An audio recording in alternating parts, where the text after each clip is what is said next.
Here's a look at markup pricing. With markup pricing, commonly used by resellers like retailers and wholesalers, the product's price is determined by adding a predetermined markup to the cost of the product. Be sure to include freight costs when calculating the product's cost. Markups can vary a great deal depending on the product and the nature of competition. Even though there's no hard and fast rule for retail pricing, a method in retailing known as keystone markup is common. This means you double your cost to set the retail price. Since markup is calculated as a percentage of the retail price, keystone pricing uses a 50% markup.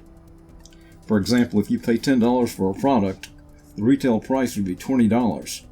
This is the standard way of defining markup in retailing. Here's another example to make this clear. A retailer's cost for a product is $45. The retailer added a markup of $15 to find the retail price of $60. What's the markup percentage? There are two ways you can try to find the markup percentage. One method divides the dollar markup by the dollar cost. $15 divided by $45 is a 33.33% markup. A second method, and this is the standard way it's done in retailing, is to divide the markup by the selling price. That's $15 divided by $60 is a 25% markup. Once again, this is the standard way to define markup in retailing. In this class, anytime I ask you to use the standard way of finding a markup, divide the dollar markup by the dollar price. Why do you think this is the standard way of calculating markup? The skeptic might say, well, the 25% markup is lower, so it sounds like you're getting a better deal.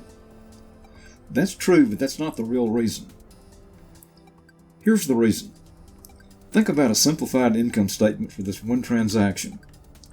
The first line on the income statement is sales, and a lot of times there are two columns, one column for the dollars and a second column for the percentage.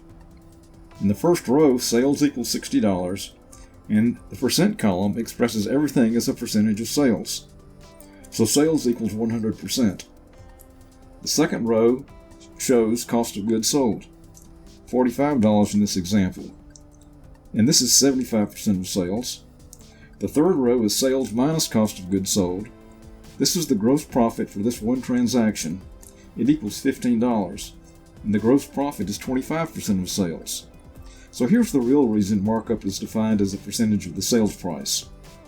When you manage your markup using this method, you're managing your gross profit. Here's an example of using this definition of markup to find a retail price. A retailer's cost for a product is $15, and the retailer wants to earn a gross profit of 40%. To find the retail price, you realize the price is cost plus the markup.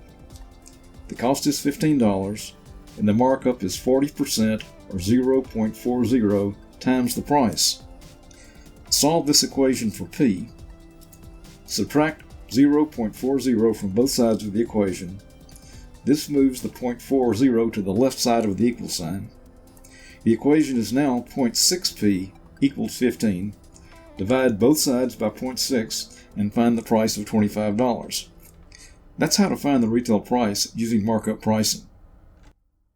That's a look at markup pricing.